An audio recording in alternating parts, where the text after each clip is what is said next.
My middle school bully stalked and attacked me. Hey everybody, I tried posting this story before, but not much luck, so I'm going to try to get it up here. For context, I am from a small town that houses 3 different elementary schools, and only one middle school and high school, connected by the gymnasium, and a tunnel between the 2 buildings. I had lived there my entire life, and went to a different school than most other people mentioned in this story. Back when I was in middle school, I had a litany of bullies who loved making every moment of my life a living hell. They did pretty much everything you could think of, ranging from pranks in the middle of class to downright physical assault. But all of them were nothing compared to this one girl I met at the beginning of 7th grade, whom we're going to call Sadie. Sadie was a stereotypical mean girl in every sense of the word, loved fashion, had a gaggle of friends willing to do her bidding, and every guy was into her or wanted her. She was the kid with the highest amounts of detentions, argued a lot with teachers, and the principal pretty much did nothing about her actions. And she made a habit of making fun of some specific kids, which included me. I was a plus-sized kid, a scaredy cat, gullible, and a bit of a pushover. But I did try to do well in school and kept it to myself, but that didn't do much. As soon as Sadie took notice of me, she took it upon herself to make sure every time we ever saw each other, she'd make me miserable. At the beginning, it wasn't anything much. She started rumors about me, talked shit about me online, and in school. I didn't even have social media yet, so I didn't find that out until later, and threw things at me that ranged from her garbage to one of her textbooks. It wasn't terrible at first. Sadie was annoying, sure, but I had workarounds, so I just ignored her. But when the other kids saw that I wasn't going to fight back, they joined in and took things way too far. Almost daily, I have been chased in the halls, ganged up on in the bathrooms, had my food stolen, gotten blamed by the teachers for their dumb actions in class, and many other things. These kids had me on edge and feeling practically worthless for the entire school year, to the point of me considering just running away to avoid the hell of going back to school. Why didn't I tell the school, you may ask?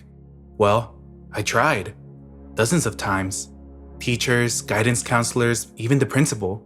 But they didn't care.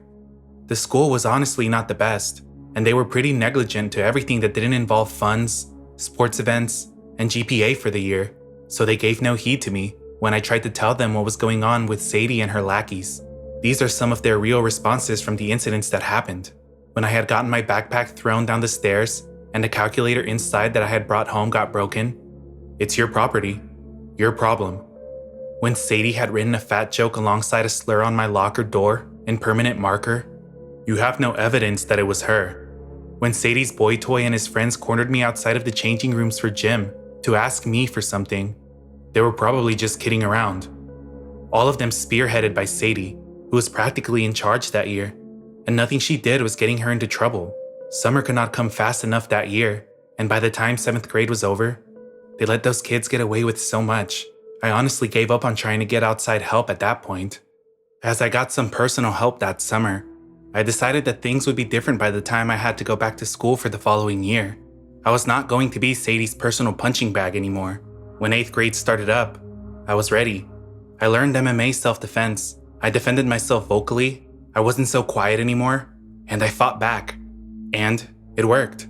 None of the old bullies from last year even looked my way again, except for Sadie, who still tried to pull her usual stunts. But the longer I showed her I didn't care, the more it pissed her off. Honestly, it felt like ample revenge to all of the shit she put me through last year. Sadie, however, would not let go of it for the life of her. I didn't know it then, but this whole act of hers would end up taking a bad turn. One day, I was walking to the gym, with Sadie following close behind me. She did not share a gym class with me, but she did like following me around in between classes and trying to get a rise out of me. This day, however, was not great for me. I don't exactly remember why now, but I was stressed out, and I kept getting pissed off over whatever went wrong that day. Sadie following behind, trying out different insults and commenting about me, sent me over the edge. In a quick motion, I stopped walking, spun around, pushed Sadie backwards, and spit towards her, with it landing on her leg. I told her to just fuck off and leave me alone. I didn't know what I was really expecting her reaction to be, but it sure as hell wasn't what she did. Sadie just stood there, frozen, staring at me. I expected her to be coughing blood up from rage, or her screaming, or anything at all, but she just stood there, as if a deer in the headlights.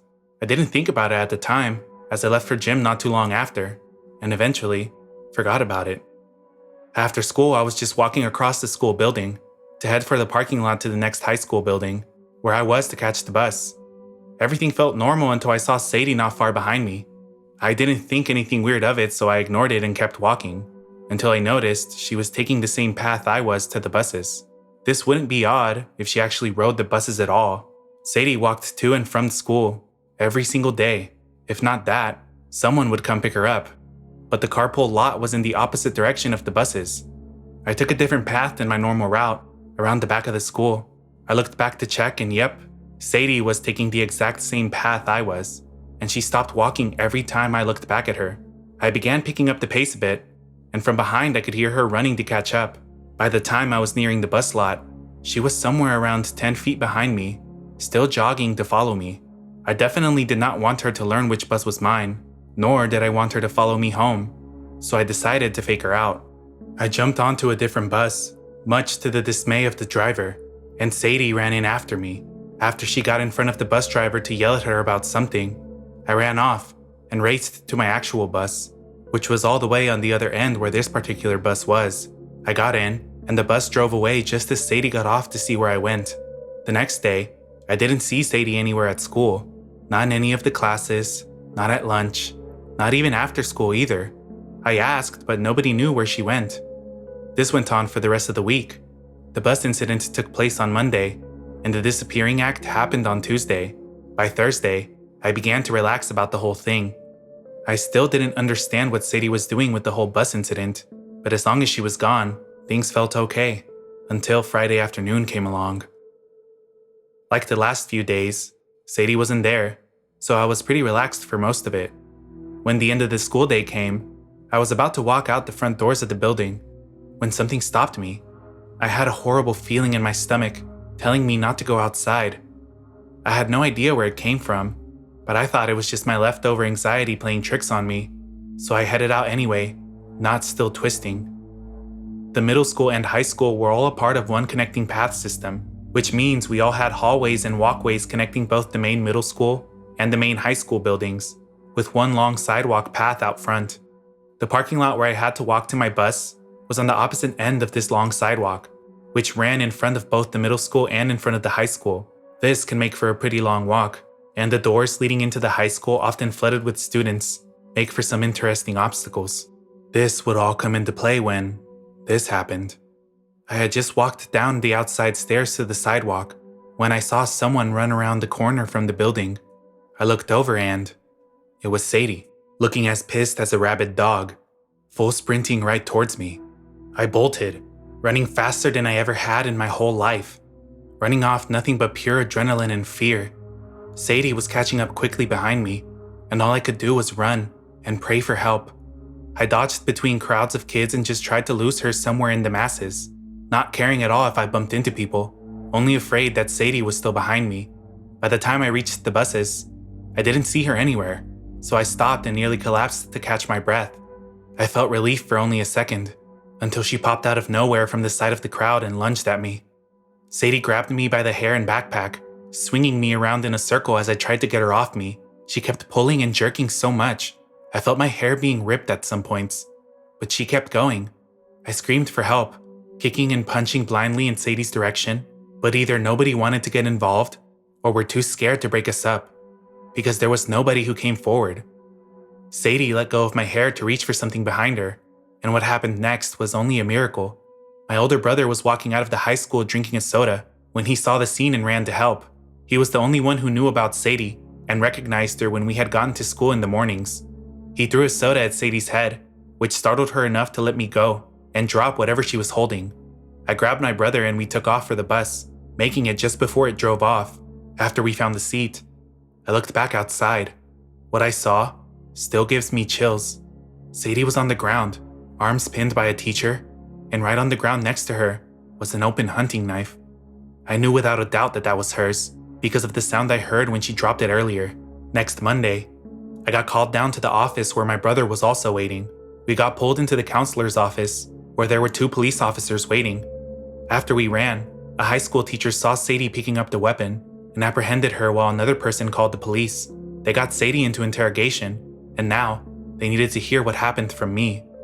I practically broke down right then and there and told them everything. What Sadie did to me the last year, what I almost did because of her torment, the bus incident the week prior, and what happened on the sidewalk.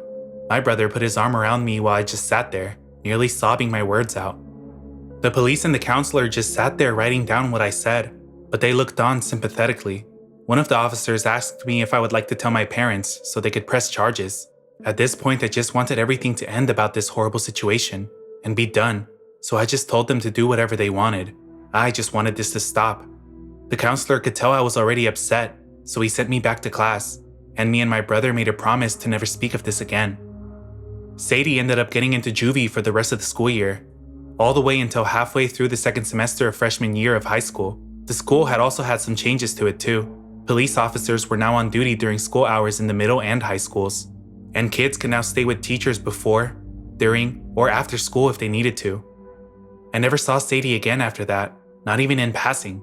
I later learned from one of her old friends that after senior year she dropped out to get her GED because the incident on the police record meant college was impossible.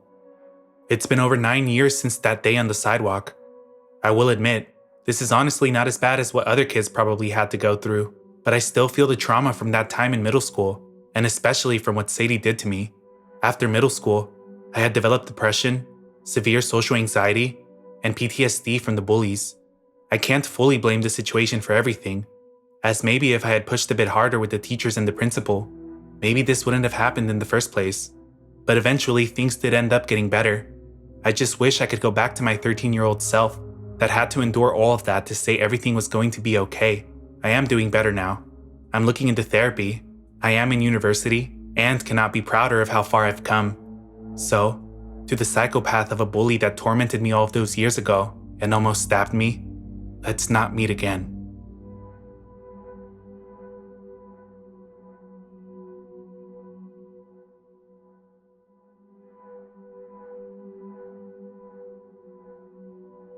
The man with a ladder and bad intentions.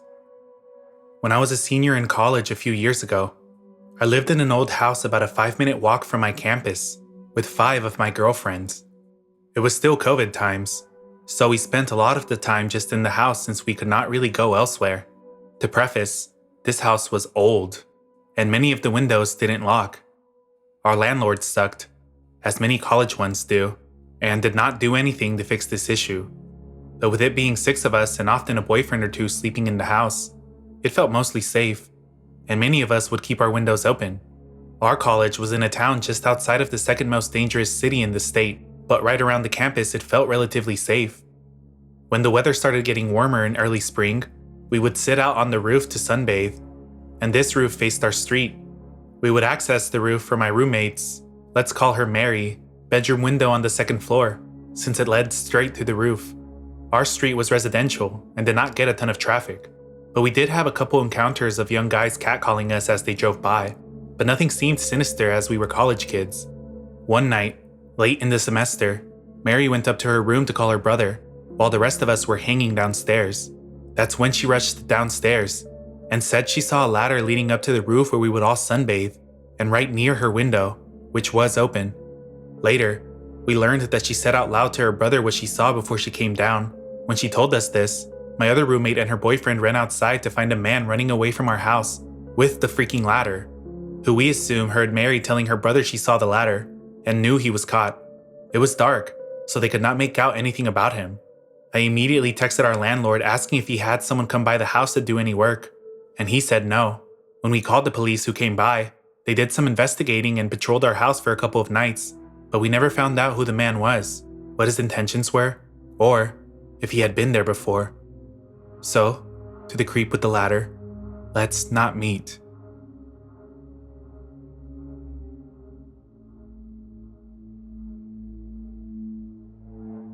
"2 years of hell. How I was stalked, completely betrayed, and nearly murdered." Hey everyone, this is my first post of an actual story on Reddit, so bear with me. I've been reading everyone's amazing stories for years, and I felt like it was only fair that I contribute something back. Allow me to tell you about the time I dated a guy on MySpace for 2 years, then nearly ended up getting my entire family murdered, me stalked by a psycho, and everyone involved in nearly losing their minds. I've never written this down before, or told many people that I even trust. It's all just too painful and quite honestly unbelievable to tell often. If it didn't happen to me, I probably wouldn't believe it either. But unfortunately, it did. I promise what you are about to read is 100% the absolute truth. I hope y'all find this interesting. Let me give you some background for this story. I'm an almost 28-year-old gay male who was born and raised in the Appalachian Mountains, which for my friends not in America, that's in the South, more towards the Mid-Atlantic region. I usually don't just throw being gay out there, but it's important to tell my tale and to understand why I made such insanely poor choices in my teenage years. I know almost everyone does, but this really takes the cake. Follow me back to when I was 16, just about 12 years ago. I was a junior in high school, had plenty of friends and no trouble with bullies, at least not while I was at school. My parents are now wonderful people who greatly regret the way they treated me when they found out I was gay. At the time, I hated them for being so horrendous to me, but as I got older, I finally understood that their reaction was just a product of the strict religious movement that they, and myself, were brought up in. A mild disclaimer. I do not have any hatred in my heart for any religion no matter what its views are. Whatever you choose to believe in is alright by me. I'm more of a treat people the way you'd like to be treated kind of guy. This just happened to be my parents' reaction, so don't judge them too harshly. Also, I don't want the comments to turn into a religious debate and/or LGBT rights discussion. This post is about none of that. It just so happened to be my circumstances. My parents, who at the time firmly believed that this would send my eternal soul into damnation, pretty much only allowed me to stay at our house a couple of times a week after that. For at least a year, I was living on friends' couches and off the kindness of their parents. I was in what I can only describe as the worst state of miserable, major depression I have ever been in my entire life. I had tried to end it the year before, with a very serious OD at the cost of 9 days in the ICU. I should have died, but your liver is an amazing thing, and it started to regenerate on its own. A year to the day after that, literally to the day, the first guy I ever fell in love with was killed in a tragic car accident. My parents had zero sympathy for my feelings. They were the immoral feelings of a blasphemous son, so they didn't count, I guess.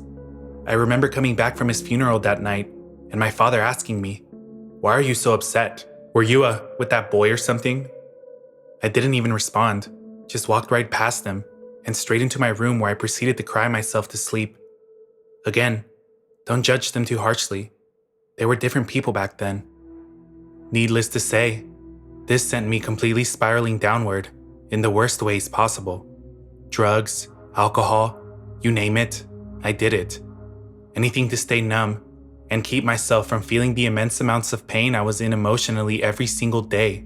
To have your situation go from a year before seeing your father cry for the first time as you lay dying in the hospital bed, to him spewing so much malice and hatred towards you.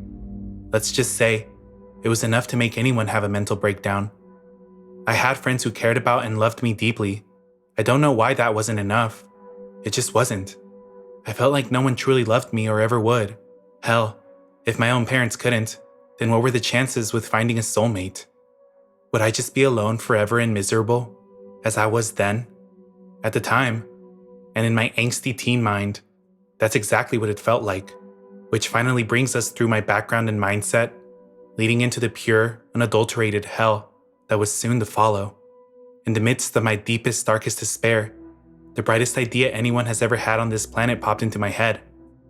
Well, if no one around here will ever love me, then I'll just go online and try to meet someone who will. Pure stroke of genius, right? It just made absolute biblical sense to me at the time. I felt like the only gay teen in the whole damn state, like the only person who really understood me was me, and only ever would be me. That in order to find someone to love me, I would have to search far and wide beyond the borders of the mountainous fortress I had resided in my entire life. Proud of myself for having such an ingenious idea, I immediately hopped on MySpace and spent the next hour making it as badass looking as I thought I could. You could customize just about everything on your profile, so of course, mine had accurately reflected all of my emo feelings and the darkness in my soul. Word to the wise, and something I wish I realized back then. If you're trying to attract the darker things in society, you're probably gonna get exactly what you're sending out. I know I sure as hell did. It all started out innocently enough. I clicked on one of my gay acquaintances' profiles, and for some reason, this guy on his top 8 just flew right out at me. His name was Jacob. He was gorgeous, dressed in all black, and that was pretty much all I needed to know at the time. I saw he was from Maryland, several hours away from me, but far enough to possibly not be like everyone else here. Far enough to hopefully have the exact kind of mentality that I was looking for in another human being. So I sent him a message, something lame to the effect of, "Hi, what's up? I saw you on my friend's top 8 and thought you were cute, so I figured I would say hello." I wasn't expecting a response, none whatsoever. He was so gorgeous and seemed way too cool for me, so why in God's name would he message a guy like me back? And then, it happened. Within a minute of me sending my message, I got one back, and it was from him. Not gonna lie, I exploded in joy on the inside, something that I hadn't felt in years and years. It was just something like, "Hey, you're cute too. How are you?" But it was enough to send me over the moon. I felt alive again. What I really felt was hope again. We talked the rest of the day and night. We talked about each other, how much life sucked, how bad we wanted away from our hometown and our lives. You know, the usual teenage gay boys living in repression. I fell for him hard. Too hard. I mean like hook, line, and sinker hard. We chatted for maybe a week before he asked me out. I had no problem with dating online. Hell, that was the whole point of me doing this in the first place. So I eagerly said yes. We had only been dating for a week after that or so, when he introduced me to the rest of his friends. I met his ex-boyfriend Zachary, and his best friend Josie, who I quickly became best friends with, along with 10 other girls and guys. Josie was a cool chick, and she had known these guys for years. Who better to give me all of the dirt on them? During the course of the next month, Josie and I became the closest friends out of everyone he introduced me to, in what turned out to be a gang. They were mostly just a group of suburban white kids who called themselves the elites, and just drank and smoked a lot of weed. I had heard some crazy stories here and there about them beating people up, and some of them taking the gang thing way too seriously, but I didn't really think much about it. Josie and I had been talking on the phone every single day, and really made a genuine connection with each other. She had my sense of bizarre humor, was extremely intelligent, and still liked to have a cozy good time on top of it all. During this period, Jacob and I were doing great, but there was one little problem. I started to fall in love with his ex Zachary the more I talked to him. Jacob could be intense, and at times violent when he was angry, from what I heard. But on the other hand, Zachary was his complete opposite. He was too kind for his own good, an extremely caring guy, and he wrote the most beautiful piano music I have ever heard. Being a musician myself, French horn for 10 years, I was immediately endeared to this guy. The more and more time I spent online talking to Zachary, the less and less time I felt like talking to Jacob. Eventually, Jacob kind of figured out what was going on, and to my shock, he let me know that he was cool with it, and wished us the best. That's how after 2 months with Jacob, I started dating his ex Zachary. This would be the guy I would date for the next 2 years, and with whom the worst times of my life would be spent. Josie was clearly thrilled for me.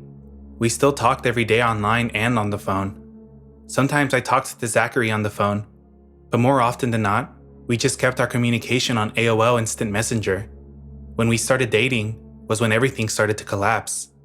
Jacob, who has initially said he was okay with everything, ended up exploding. He completely tore me a new one online, and then proceeded to go and kidnap my current boyfriend. Josie called me up, freaking me the hell out, saying that he'd taken Zachary and no one knew where they were. This clearly sent me reeling from shock. I guess all of the rumors I had heard about Jacob were true, and now, because of my actions, the guy I'm in love with is in danger. I quickly contacted some of the older guys in the gang and let them know what was going on. Their response was basically, "Ah shit, not again," which caught me off guard. Again? You mean this happens frequently? I talked to Chaz, the leader of the gang, while he sent some of the guys out to deal with Jacob and retrieve my boyfriend. He basically told me in a nutshell that Jacob has been and always will be obsessed with Zachary, that when he gets wasted on whatever, he goes cuckoo for Cocoa Puffs and sets out on some wild mission to kidnap and assault my new boyfriend. I couldn't believe it. I mean, I was in complete and total shock. But apparently this situation was resolved easily, and he handed over my man without too much incident. He also received a healthy-ass beating to remind Jacob that it's not nice to go around kidnapping people just because you can. This was the first, and certainly not the last incident I can remember, where a pattern I'm all too familiar with now would develop over the next several years. Jacob would get drunk and jealous, he would do something completely insane to me or my boyfriend, and then, after all the freaking out and worrying was over with, he would come crying back begging mine and Zachary's forgiveness. This became a weekly routine, and it began to wear me out mentally very quickly. Flash forward to around a year after I had sent my first message to Jacob. I was still with Zachary, still best friends with Josie, who I had even been up to Maryland and met in person at this point, unfortunately to miss my boyfriend who was out of town visiting family, and still dealing with Jacob's craptastic insane plots to ruin my relationship and give me a stroke before the age of 20. None of this craziness set off any red flags in my head, not one. As a matter of fact, nothing period during that entire year gave me second thoughts about anything going on really. That day-to-day the sky's falling lifestyle had become the norm for me, and I was used to it. Several of my friends, however, had their doubts, though they were polite enough to keep them to themselves for the time being. This was when the first true danger that threatened me and my family ever arose, and it led to a night I will never forget, as long as I live. Cut to me as a 17-year-old who in the span of 1 year had accomplished everything he set out to do. I had the perfect boyfriend, even if I'd never met him, didn't care. I had an awesome new best friend in Josie. We'd hung out a few times at that point, and I adored her. And I had joined a group of my own in my hometown. My parents were going to throw me away just because of who I loved. Well, then I was going to throw away every single religious thing I had ever been taught and go to the dark side. I became a Luciferian, otherwise known as a Satanist. Oh boy, did I think I was a badass now. Now, when it comes to the coven I joined in my hometown, that could fill an entirely different story in an entirely different subreddit. Maybe I'll post that experience sometime, but the point of telling you about them was so you can understand what happened next. I received a call one night at around 12 a.m. from Josie, who was almost beside herself, very out of character for her. I mean, hell, Zachary had been kidnapped over 40 times in the past year, and she hardly batted an eye. But this was different. She explained to me that Jacob had really outdone himself and lost his mind this time. He had hired a guy from the elites, named Sean, to come down to my house and kill me, plus my mother, father, and younger sister. My sister is about 7.5 years younger than me, and from the day she was born, I have always been fiercely protective over her. She was, and still is, my beautiful baby sister, and the only one in my household that I loved at the time. When I heard that my ex had taken it so far as to hire a hitman to come after my family, I flew into what we around here call a mountain rage. It didn't matter to me if someone simply came after me, but to target my precious sister, who had nothing to do with any of this, was the boiling point for me. And even though I despised my parents at the time, I'm still a Southerner. And when you mess with a Southerner's family, then all of the crap you've been fighting about goes right out the window. Complete and total defend the homestead mode kicked in. I asked Josie when he left Maryland. She told me she found out that he'd started driving towards my house maybe an hour ago, and as soon as she found out, she called me immediately. Okay, so that meant I had at most 6 hours to prepare, and at least possibly 4, if he got a good head start. She also informed me that Sean was a former army guy, but got kicked out for failing several psych tests, and being a complete sociopath in general. I'm not a big guy, and at the time, I weighed even less than I do now. I was 5'7", and maybe weighed 130 pounds soaking wet, but my first thought didn't require brute strength to beat back this attacker. I called up my coven leader Brandon, who lived not even 10 minutes away from me, and explained the situation. I told him I needed to borrow his favorite toy, and promised to bring it back in good condition, with as little blood on it as possible. He agreed, and 30 minutes later, I was back at home in my room, cleaning and loading an extremely nice over and under pump action shotgun. Like I said, no brute force required. I called Josie back up and got the details on exactly what he and his car looked like. Then, at around 4 a.m., I told her I would call her back and crept out into my front yard. Now, for people who have never been to my house, They always got where to park at wrong. They always ended up in front of my house down a hill, instead of in the driveway on the side. This little detail was stuck in my mind, and probably saved my life. In the very front of my yard, there was a huge oak tree that was big enough for my skinny, girl jean wearing, emo ass to hide perfectly behind. All I had to do was wait and hope he did exactly what I thought he would. I got so lucky because he parked exactly on the opposite side of the big tree I was hiding behind. I heard a car door open and someone step outside of the vehicle, shortly followed by the unmistakable cocking of a 9mm handgun. While that sound may have struck fear in the hearts of others, it absolutely enraged me to the core, so I replied with a kind of sound of my own. As I stepped around the side of the tree, he was directly in front of his car, gun down by his side. In one motion, I simultaneously pumped a shell into the chamber of my shotgun and raised it directly level with his head, about 10 feet away from me. This caught him off guard, and completely by surprise. I didn't hesitate. I simply told him the God-honest truth. I said, "Buddy, you've got one of two options right now. Either you get back in your car, turn around, and drive straight back to Maryland without stopping, or you can so much as flinch in my general direction, and I will splatter your brains across the great state. You have 5 seconds to decide. What's it gonna be?" I kid you not. The most sickly smile spread across this psycho's face, and for a moment, I thought we were about to reenact the movie Tombstone. Fortunately, he had much more of a sense of self-preservation than I thought someone who just drove 8 hours to kill a family he never met would have. All he did was give a little chuckle and said, "You're a cool dude. See you around." He then walked backwards very slowly, my gun following him the entire way, got back into his car, and just drove off. Right then and there I made up my mind. I had to tackle the beast head on. I was always raised that if you have a problem, be a damn man and take care of it yourself. I had to go to my enemy Jacob's turf and bring this war to his doorstep, just like he brought it to mine. It was time to go to Maryland. After all the drama of nearly being murdered by a nut job, I'd really had enough of Jacob's BS at this point. I got online and cussed him out until a fly wouldn't land on him, making a point to let him know that his little plan backfired. He wasn't dealing with some poor little boy that couldn't fend for himself, and each and every crazy situation that evolved had made me stronger as a person, if not a little bit more mentally disturbed every time. I told him he was going to regret the day he ever crossed me and my boyfriend. Instead of apologizing like usual, his true colors finally came out. He laughed at me. He freaking laughed at me. He told me I was cute when I was angry, and said what a damn shame it was that I didn't have a bullet hole in my head. He wished I was dead, and that he never spoke to me in the first place, because he was still in love with his ex, my current boyfriend of a year, Zachary. He informed me that the war was just beginning, and he would do everything in his power to win Zachary back, like he was some kind of adorable trophy you won for baking the best freaking pie at the county fair.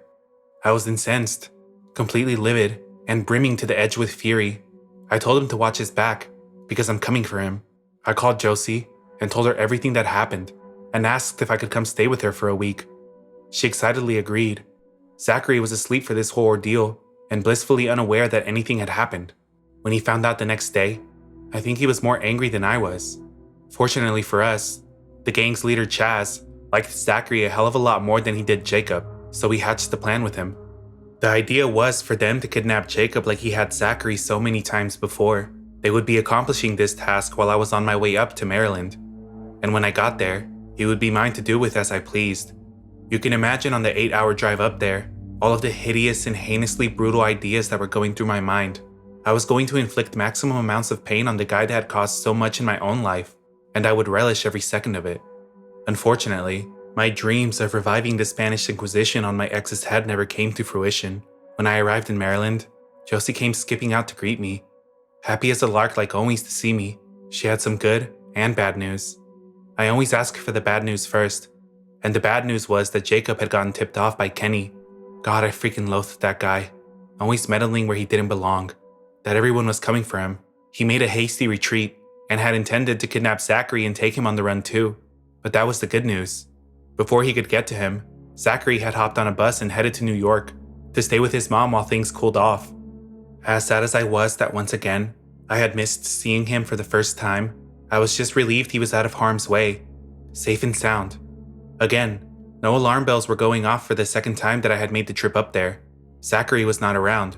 Josie called him on her cell, and he apparently picked up his mom's.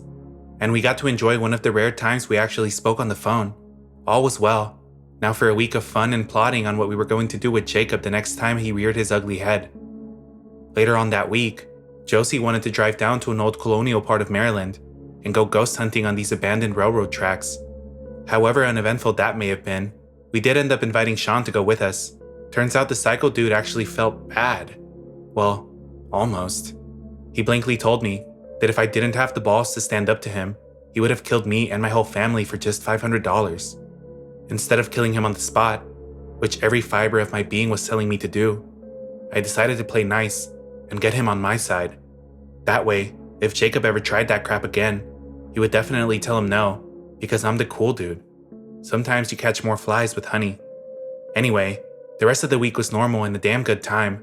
Josie and I said our goodbyes and parted ways, wishing each other a Merry Christmas and Happy New Year. The next couple of weeks was semi-normal. No word from Jacob at all. Not even a peep. What a gift, I thought. I'll take it. Year 2 of my relationship began quite happily, believe it or not. Even my birthday month of January was an unusually good one. Then came the next couple of months. 2 months, which quite vividly live within me to this day. They also defined my life for the next several years. This is when the sky stopped falling, and my world completely crumbled from beneath me into utter devastation. At the beginning of February, Chelsea had a sudden and urgent impulse to get away from her parents. Now I could completely understand that, so I happily agreed to let her come stay down south with me. I borrowed my best friend's car and drove a 15 to 16 some odd hour round trip all the way to Maryland and back. My parents were less than thrilled. They told me she couldn't live in the house with us, so I said fine, and shelled out my own money to a local La Quinta Inn, where she and I lived for almost 2 weeks before my parents caved and let us back in my house. Now I forgot to mention something extremely important earlier about my boyfriend Zachary. He was very sick, terminally ill, but we thought it wouldn't be for years. I was told he had cystic fibrosis, and he needed a double lung transplant in order to live much longer. He was hospitalized in the beginning of February and rushed up to the transplant list because his condition was so grave. I can't even begin to tell you how after the year we had been through together, how badly I wanted to be by his side.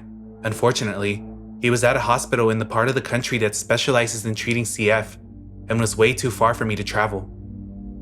Josie kept me in pretty good spirits about the whole thing. She had had a lot of experience with CF since her sister died from it several years earlier. She reassured me that since he was so young and tried to take such good care of himself, that he would probably receive donor lungs very soon and be just fine. I tried not to worry too much, but in reality, I was worried my ass off. Losing him after getting him out of harm's way so many times before was not an option in my mind. How could we have overcome so much only for him to succumb to this disease?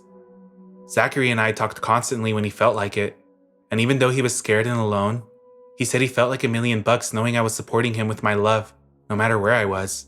That made me feel wonderful, being able to comfort him from so far away, and for a couple of weeks, my comfort seemed to be the trick, until one day, that day. My boyfriend died suddenly on February 14th, 2008, his lungs filled with fluid.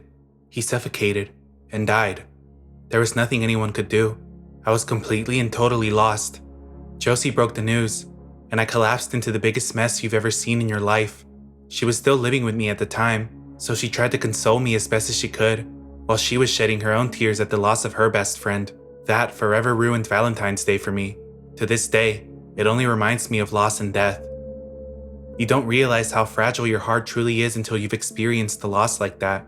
Little did I know that even worse moments in my life were about to occur a month later. I was headed on a course for total destruction, and still, blissfully unaware of the one person who had been driving this crazy train from day one. Skip forward to March, St. Patrick's Day to be exact. A little over a month since Zachary had passed away, Josie had forcefully been returned to Maryland by her parents, seeing as how she had practically ran away. I was off in la la land of booze, drugs, and more pain than either of those could cover up. I was chilling with my Satanist posse, doing what all normal American teenagers do on St. Patrick's Day, pretending like we were Irish, and testing the limits of alcohol poisoning. My alcohol tolerance back then was ridiculously high, so I had already drank an inordinate amount when my phone rang. It was Josie. I slurred my words as something to the effect of, "Hey girl, what's you doing?" came bubbling out of my mouth. I announced to the room that it was Josie, to which everyone replied, "Hey." She had lived with us for several months, and love her or hate her, she'd become an honorary Southerner.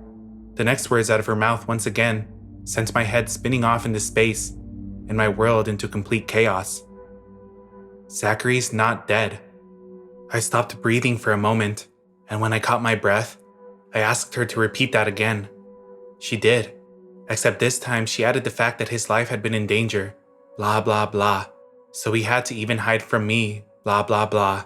But Jacob had to think that he was dead, blah blah blah. I could literally feel my brain dripping out from my ears as my mind turned into mush with every word out of her mouth. Then, the real kicker to my drunken meltdown. Zachary got on the phone. Sure enough, it was his voice. He apologized for what he had to do. I apologized for what I was about to do, which was scream and yell my lungs out, throw my phone into the wall, smashing it into a million pieces, and then proceed to go from being super hammered drunk to completely shithouse wasted. I drank everything that wasn't nailed down. Who knows what other drugs I did on top of that, because I sure don't remember. I was literally having a complete and total mental breakdown. The last strand of sanity in my brain just snapped. I did this for a couple more hours, until I somehow drove back home, put on my work clothes, and tore out of the parking lot to go to my job in a city half an hour down the interstate, with people chasing me trying to stop me. I don't recall any of what happened next, but apparently, this is what I did. I showed up to work completely wasted, and got fired from a damn good job. I called my father freaking out in the parking lot of said job. He realized I was drunk, and told me to stay there, and he would come get me. Oh, how I wish crazy drunk me would have listened. Instead of doing that, I started driving on the interstate again, not caring if I lived or died, and obviously not caring about anyone else. According to the police report, I was tearing down the interstate at 130 miles per hour. I apparently hit a 2-mile marker on the side of the road and blew both of my right-hand tires, but continued on driving with sparks shooting 50 feet out of the back of my car. I took the next exit to the hospital going fast and spun out / completely totaled what was left of my car. According to bystanders, I proceeded to exit my vehicle and run across the damn interstate towards the hospital with people chasing after me. Once I got to the ER doors, I heard the now familiar sound of a police cruiser. I was then arrested for driving under the influence. I blew a .20 about 12 hours after I had had my last drink. If I had blown a .21, I would have gotten a felony charge. That led to years of failed drug tests, violated probations, and ultimately a year in jail down the line. After that, I decided enough was enough. These crazy people from Maryland and their insane concept of living could all go to hell as far as I was concerned. It had nearly been 2 years of torment, fear, and unimaginable pain. Worst of all, it was starting to cost me my mind and my freedom. I was done listening to Josie and ready to start listening to my actual friends in town, who had been begging me to stay away from those people for a long time now. Some good friends sat me down and started to tell me all of the inconsistencies in all their stories over the last few years. At first, I didn't want to listen, but then eventually there was too much evidence not to listen. Finally, I opened my ears and my mind to what was really going on. I decided to figure this out once and for all. I got on MySpace, Facebook, and every other social media I could think of. I typed in Josie's full name into the search bar of every single one. What I found to this day still makes me want to turn my stomach contents inside out. There, on every social media possible, by using her name and the few email addresses I knew she had, I found dozens of accounts linked to her emails, duplicate after duplicate of Zachary's full name on accounts with pictures of her. And the same thing with Jacob, and every single solitary other person in the supposed deletes. That's when it finally, after years of denial and torment, it finally freaking hit me like a railroad car full of bricks. Holy shit, she's every single one of these people. She absolutely and unequivocally made up every single solitary one of these people, and has been pretending to be a dozen or more people for over 2 years. As you can imagine, my jaw hit the damn floor. Thank God I had some close friends there who kept me from falling apart and helped me find every single fake profile she had ever created. I was dumbfounded. Profile after profile after profile that had her pictures but the names of people I knew were entirely real. Prototype accounts before she ended up making the actual fake accounts. Gag or jokes to her really. In fact, all of this had to be some big insane psychotic joke. I was too shocked to be enraged yet. But don't worry, that's coming.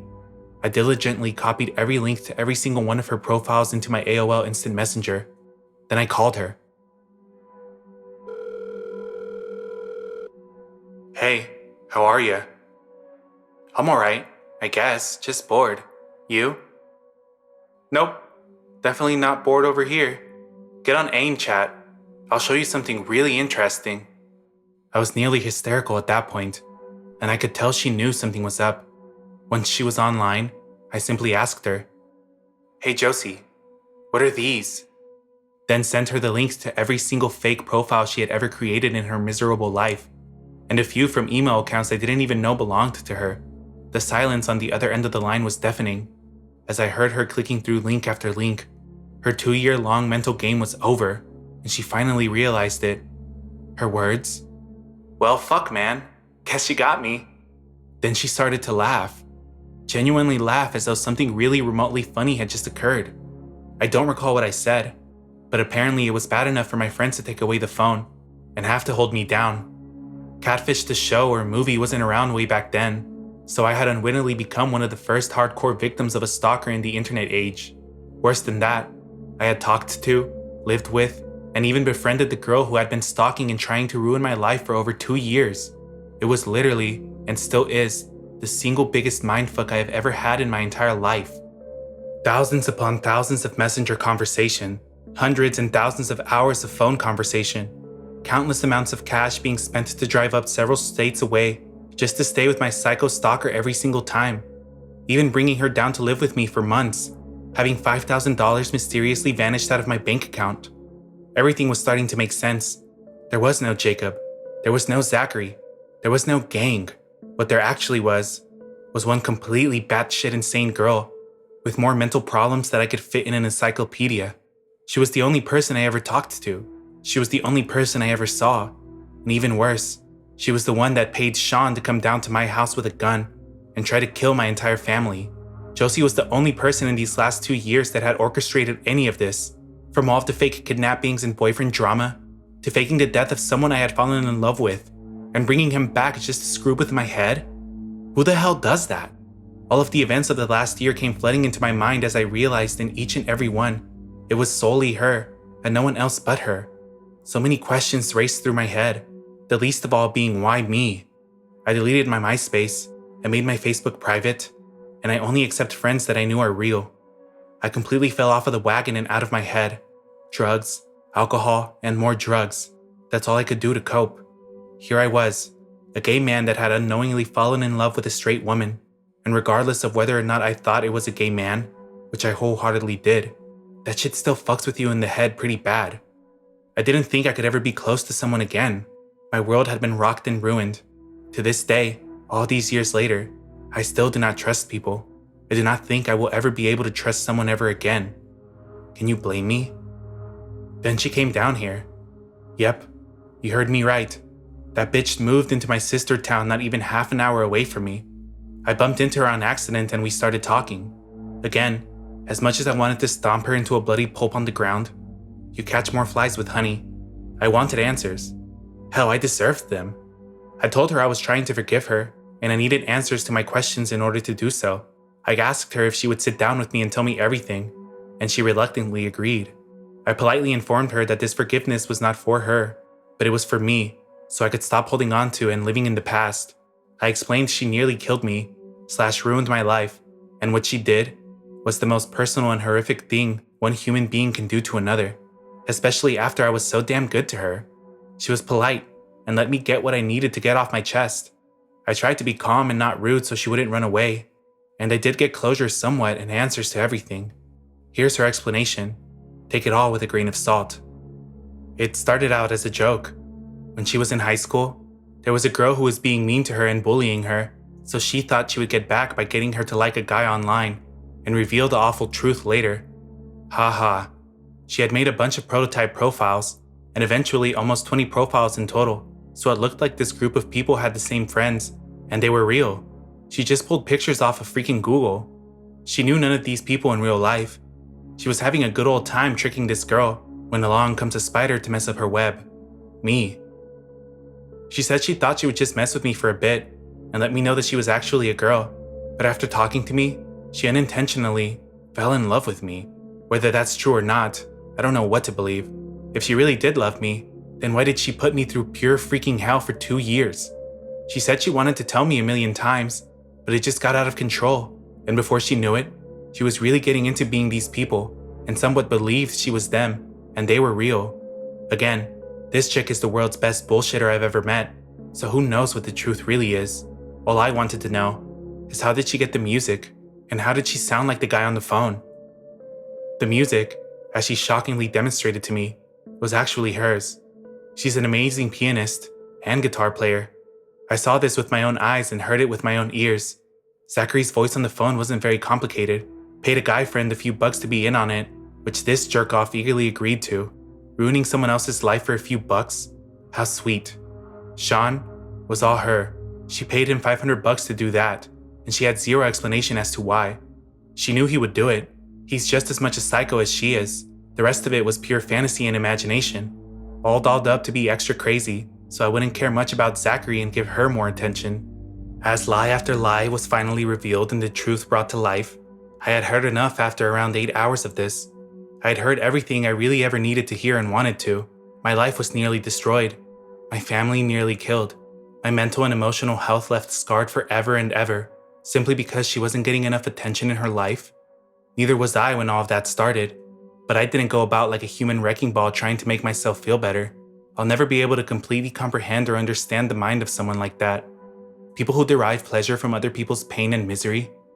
I'll never be able to fully trust, not in the way that's required of a true partner and companion. I just can't do that again. If I'm mortally betrayed again, I know the next time it'll kill me. So as I write this in my apartment, a little over a decade after it all happened, I'm alone. One good thing did come from all of this. It sure as hell made me the person I am today, and it strengthened and toughened my resolve into tempered steel. I learned to be okay with myself, and to finally love myself after so many years of self-loathing. I'm a pretty amazing person. I don't need a man to define my life, and who I am in any shape, form, or fashion. Obviously I'm worth something. Otherwise this psycho chick wouldn't have latched onto me for years, and ended up moving 8 hours away from her home to be 30 minutes away from me all this damn time. What she stole, I will never get back. But what I gained, she can never take away from me again.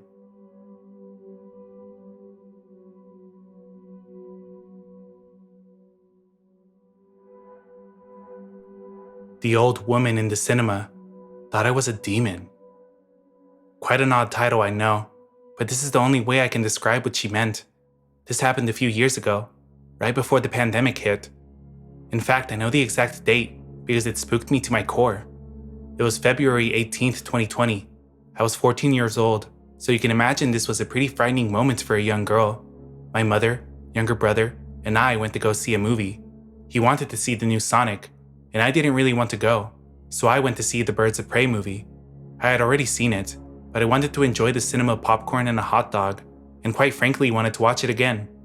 I had gone off by myself to the viewing room, and it was completely empty, just me in there, so I felt relatively safe being able to see the whole room, given I was also at the very top. It was pretty amazing to have an entire room to yourself, until it's not. About halfway through the film, I went to the restroom. The soda didn't last long, so I went and once again it was just me in there. Every room was in current running progress, so nobody wanted to miss a big moment. As I was finishing up, there was an elderly woman at the sink, about 70. I thought I was alone, but I suppose not. She was washing her hands right next to me, moving from her original spot. Now for context, before I say what she said to me, I'll give you a brief description of myself. I have black hair, green eyes, relatively sharp features, high cheekbones and arched eyebrows. Yeah, a typical Disney villain. I think I'm somewhat attractive, but not nothing to lose your marbles over. She had looked at me with the most subtle but unnerving grin, still with her hands under the water, but not doing anything, and said, "Young lady, you are quite a gorgeous girl." I said thank you, and she went on to say, "A beauty like you is only something an evil thing can have. Your eyes are just so hollow and soulless." She continued with that damn smile.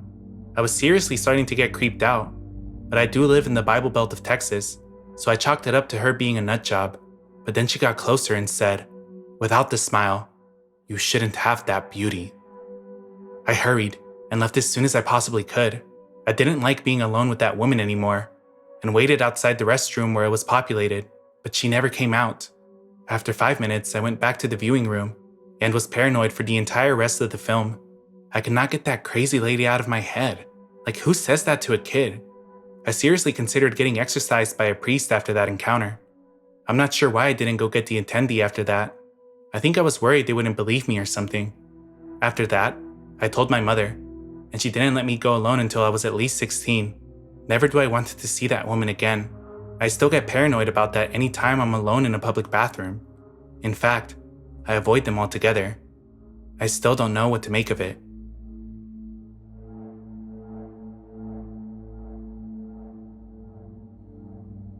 I dodged being murdered by my psychotic roommate, just by a hair, with real news articles. I'm a 36-year-old female in Sweden.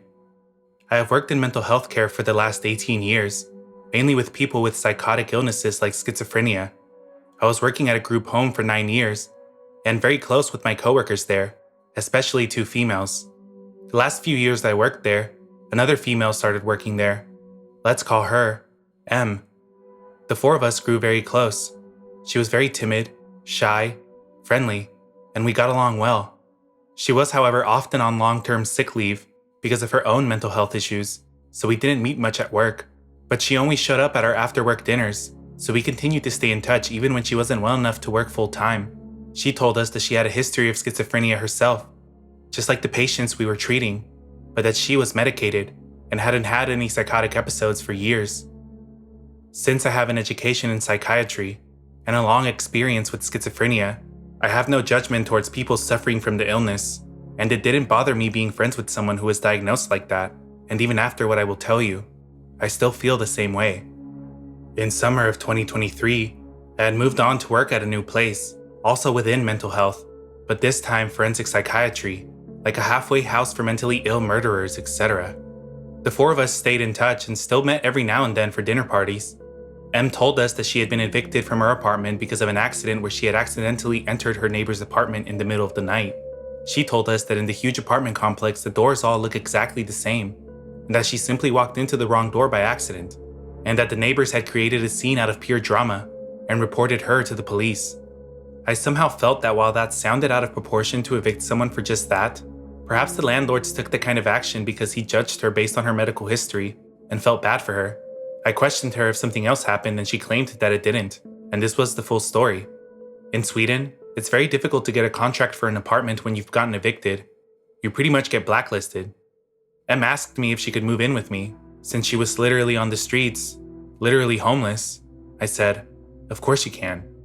I've always gotten myself into uncomfortable situations by saying yes instead of thinking about myself, and I had no idea how severe this situation would get when I said yes to M. I live in a pretty small apartment.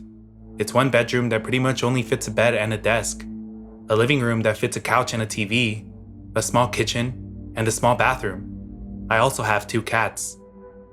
We decided that M was going to live in the living room, and I offered her to throw my couch out so she could have a bed there, but she said that she was fine with sleeping on the couch since it's comfortable enough. I insisted on giving her a bed, but she declined. There's a door between the living room and bedroom, but between the living room and hallway there's just an open arch, so she wouldn't have total privacy. I hung up a thick velvet curtain covering the arch, so it at least gave her the sense of a door and more privacy than nothing.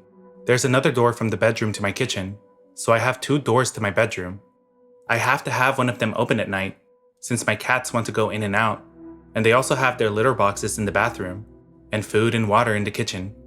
I naturally kept the kitchen door open and not the living room door, since that's where M lived, and we wanted to keep our privacy somehow. She wasn't working at this time because she was on one of her long-term sick leaves, while I was working shifts, so sometimes I had to get up at 6 a.m., and sometimes I didn't get home till like 11 p.m. I have really severe insomnia and need to combine Ambien with promethazine, and even with this I still wake up easily. I told her that I would appreciate if she could try to stay quiet those nights I have to get up at 6 a.m., but that it's fine if she's loud when I'm off work or when I do evening shifts. She was a heavy smoker and a coffee drinker, so I bought her a coffee machine to make her enjoy her living situation more. The coffee machine and sink is placed right outside my bedroom door, and the kitchen is very small. So the first night together, I had to get up at 6 for my shift. As usual, I had a hard time falling asleep.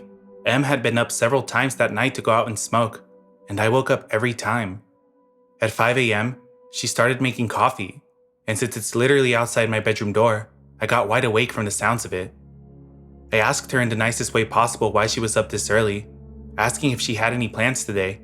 I mean, she's on sick leave. Why not sleep at 5 a.m. if you can? And she just said that she couldn't sleep. I said, "Oh, I'm sorry. I would just appreciate it if you could wait with making coffee till 6 a.m., since I really need this last hour of sleep because of work." Adding to why I need my sleep is that I have epilepsy that gets really bad when I don't get enough sleep. I usually get a lot of seizures when I don't get at least 4 hours of sleep. I knew that I would probably get seizures at work now, meaning that this day would be both stressful and potentially dangerous for me, since there's a huge risk that I fall and hurt myself. And it's not a good thing to get cramps and seizures among mentally unstable criminal clients who you are supposed to care for. I know that it's not an ideal situation to work in that field with my condition, and I can inform you all that I did quit after only 6 months. She said that she really wanted coffee with her cigarettes, but she would try to wait the next time I have work. I accepted it and went on with my day, but things didn't get better. She continued to wake me up early in the morning and through the nights, and continued to promise to stop, but insisted she really wanted coffee with her cigarettes. I suggested making coffee the night before, or drinking iced coffee or Coke instead, but she didn't want that. I may add that she demanded me to be silent at 10 p.m. because that's when she wanted to sleep, and I respected that. She used to get these moments of binge eating where she would empty my fridge and pantry from everything I had. I remember this one time I had bought a big loaf of bread, and she texted me 30 minutes after I left the apartment saying, "Hey, I'm sorry, I ate your loaf of bread. I will buy it back once I get money." Like an entire loaf of bread in 30 minutes. I had told her that when she moved in, to feel at home, and what's mine is yours. So I couldn't really get mad, but it started to annoy me for 2 reasons. It was kind of expensive since it was such huge amounts, and it was always in inconvenient times of the day, like after an evening shift when the store was closed, and I came home hungry, and she had emptied the kitchen from everything I had bought the same day. Em also had long black hair that was everywhere, all over the sink, the floor, the bathtub. I'm no clean freak, but I think anyone could understand that this isn't the nicest thing to step in and see everywhere in your house. She also left her fingernails and toenails on the bathroom floor. There was also pee drops on the toilet seat every time she had been to the toilet. I saw a silverfish on my bathroom floor. I'd never seen one before. And they eat hair and skin and nails, so I figured this fella probably enjoyed life because of the new dirty condition my bathroom was in. At first, I didn't want to say it straight out because I thought it would hurt her and I didn't want to make her uncomfortable. So I just put a broom and shovel in the bathroom to imply that we needed to sweep the floor more often. This didn't seem to work, so after a while, I told her in the nicest way possible with a smile on my face, "Do you think we could try to clean the floor in the bathroom more often? We tend to lose some hair when we brush it, and I'm afraid we may get pests. I saw a silverfish the other day, and I don't want it to get worse." I always made sure to say we instead of you, so she wouldn't feel attacked. She promised to think about it, but nothing changed. I started dating a guy and was head over heels for him. He was also in a roommate situation, so we had a tough time getting any alone time. I asked them if there was any chance we could get one night to ourselves every now and then in the apartment, and that she of course could get the apartment to herself as well. She didn't like the idea and claimed that she had nowhere to go, no friends or family. Now I wasn't asking her to leave for 24 hours, just a few hours so we could just get some quality time together. She could just go to the library or take a walk or whatever. I was at work for 8 to 10 hours 5 days a week, so she got a lot herself. One of our old coworkers realized that this was really tearing at my mood, to never get any time for myself, and started feeling really suffocated. She offered that Em could stay the night at her place, and they were all friends too. Em said she didn't want to bother her, but we told her that she didn't. They're friends. She's more than welcome, and I really just want one night to myself and my guy. I didn't understand why she made such a big deal over leaving me in the apartment for just one night. She eventually accepted and spent the night there, and I spent the night away the next week so she could get more alone time too. When I came home the next morning from my night away, I saw that my cat's water bowl was completely dried out. There was no spill on the floor, and it looked like it had been wiped out with a towel or paper. I had it filled to the brim just the night before, so I asked her how this was possible, and she said that the cats must have tipped it out, but there was nothing on the floor like I said. My cats are overly social and usually cuddle up with strangers after just a few minutes, But I noticed that my cats withdrew from her more and more over time, and the last couple of weeks, they never left my bedroom, except for when they ate or used the litter box.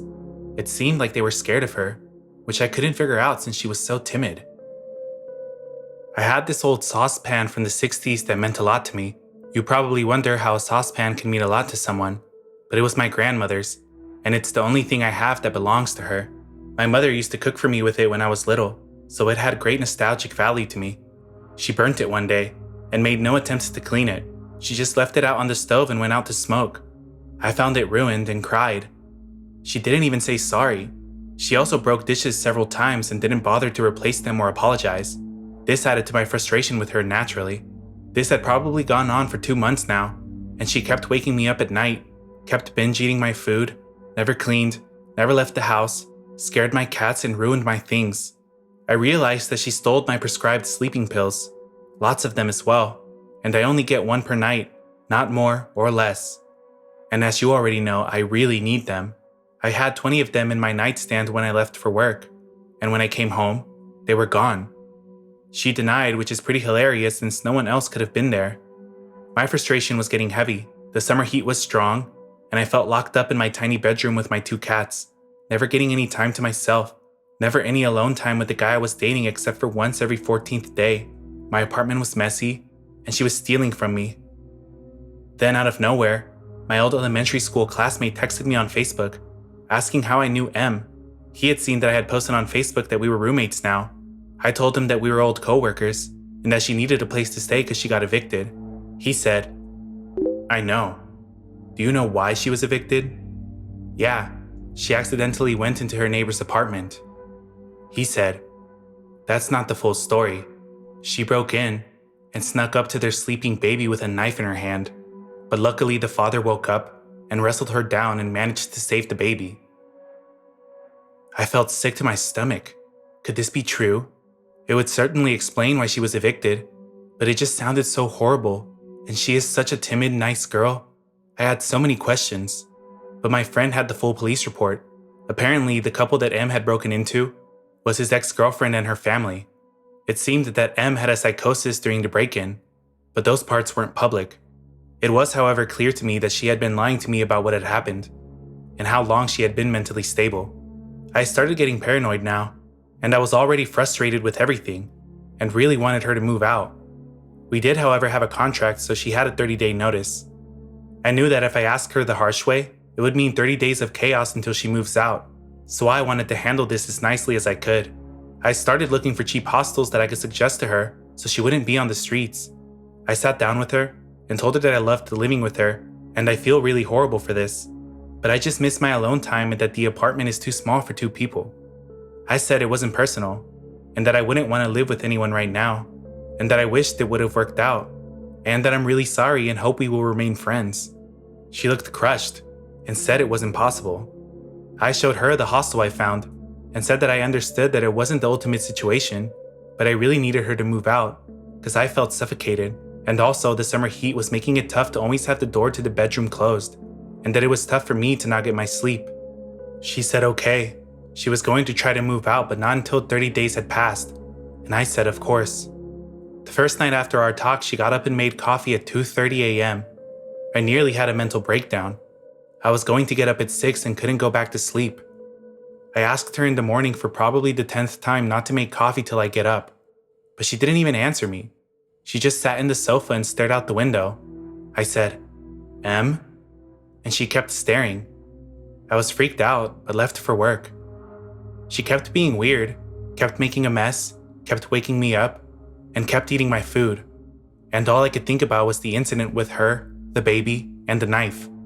Eventually, I got so pissed off about being woken up by the coffee maker, so I unplugged it and stored it in my attic, which she had no access to. It may be childish, but I was getting so tired by this moment. My sleeping pills were stolen and I was starting to feel like Edward Norton in the beginning of Fight Club. Well, the next night I woke up at 4 a.m. by her making coffee in a saucepan. Not my grandmother's saucepan. That one was ruined. I tried talking to her again, explaining the situation, but she just stared and didn't reply. Me being frustrated and on the tipping point, took the saucepan and stored it in the attic as well. I know, but I was going crazy. I just wanted her to stop with these nightly coffee routines and get the hint. The third night, I had the guy I was dating sleeping at our place because I was getting really paranoid now over her weird behavior, not speaking to me and just staring into space. I woke up from a very light snooze by him poking me. He whispered, "Look." In the doorway, Em was just standing silently, staring at us. This was like a scene from a horror movie with her long black hair over her face. I kid you not, I didn't say anything at first because I wanted to know if she just stood there for a second doing something by the door. But I realized after a while that she was actually just standing still staring at us. It reminded me of the ending of Paranormal Activity when Katie just stares at Micah in the final scene. So I sat up and said, "What are you doing?" But before I could finish the sentence, she just slammed the door shut, and I heard the sound of something metal falling on the floor and her running into the living room. I yelled out, "You need to leave!" and started crying hysterically because this was turning into a fucking nightmare. Of course I didn't go back to sleep, and I was really happy that I had company that night. I just kept asking myself, has she done this before? Stared at me in my sleep? The next day when I got out of bed, I opened the door that she had slammed shut and saw the kitchen knife on the floor. So that was the metal sound I had heard before she ran off. I took all of my knives and locked them in the attic as well. I then asked a friend of mine to come to my house and be there when I tell her that she has to move out immediately, that I can't wait 30 days. During the conversation, I really tried to stay calm. I know she has a mental illness. I know she means no harm. Even though I was so frustrated, I couldn't hate her. I was mostly scared and tired. She, however, didn't answer when I talked to her. She just kept staring out the window. She left the apartment and sent me a text instead saying that I was disrespectful for bringing a friend over to her place. Nighttime came, and I thought this would be a quiet night finally. No coffee maker or saucepans. But at 3 a.m., I woke up to her burning dry coffee powder in a frying pan. At this moment, I just felt terrified of her. Her face was dead. Her eyes were black. I suspected she had gone into a psychosis. I stopped the fire and she just ran off to the living room in silence. I knew she had an appointment with her psychiatrist the next day, and while she was away, I packed all of her things.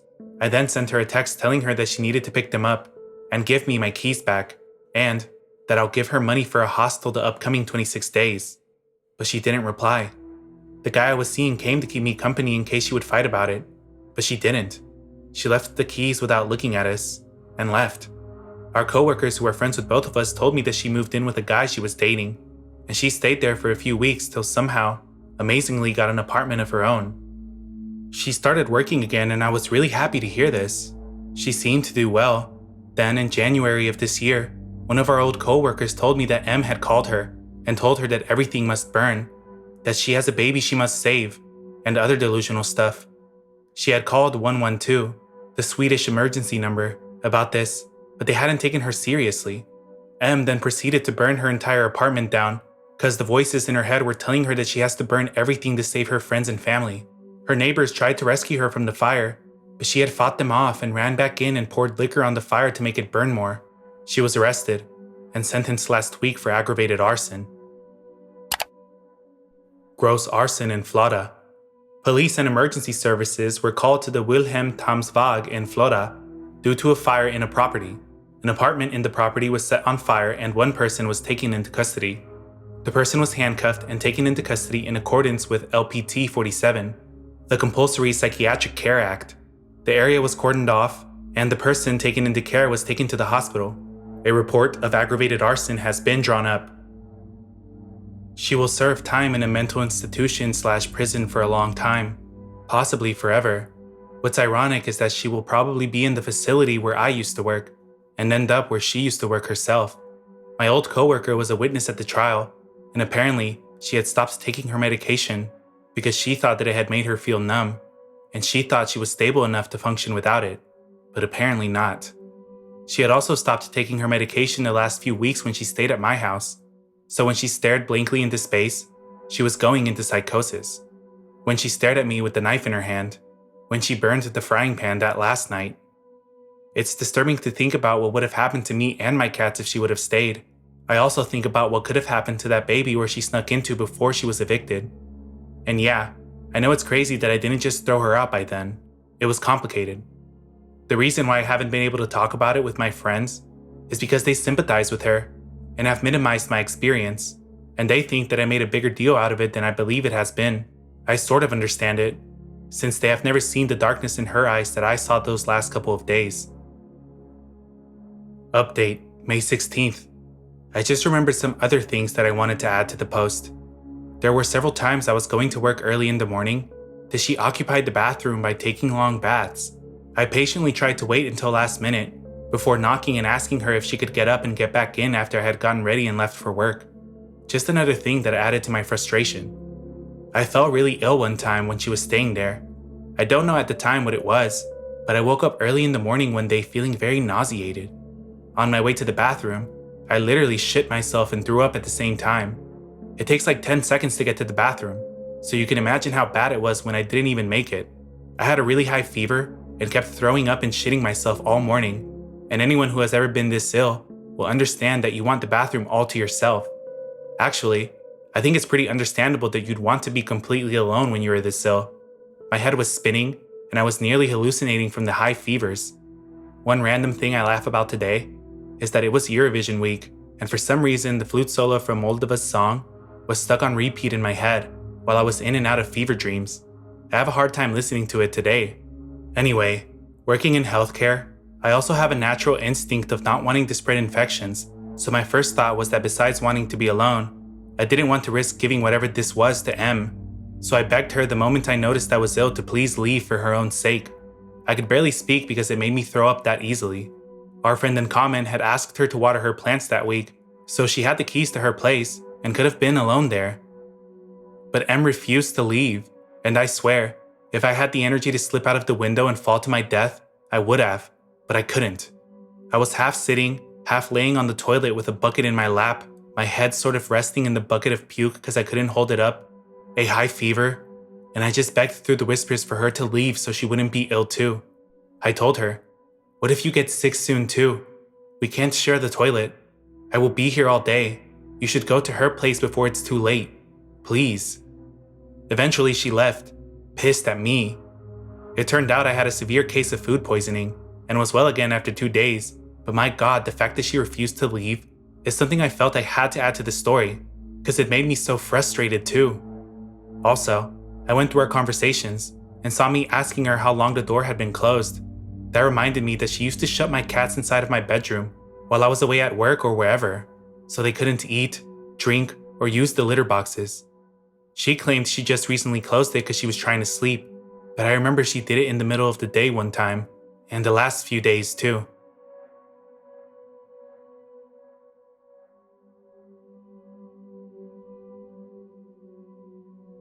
That's all for this video. Leave a like and subscribe to help support the channel. Links to all the Reddit posts will be in the description.